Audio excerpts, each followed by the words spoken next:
Hey, welcome to How's It channel. In today's tutorial, we will teach you how to make a mirror text in Word 2019. Open your Word 2019.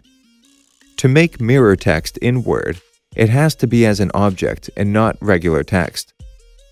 Go to Insert tab in the top of the window and click on Text Box.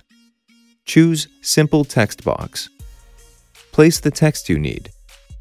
Click on the dots and pull them to adjust the size of the box. Click on Format Shapes under Shape Styles.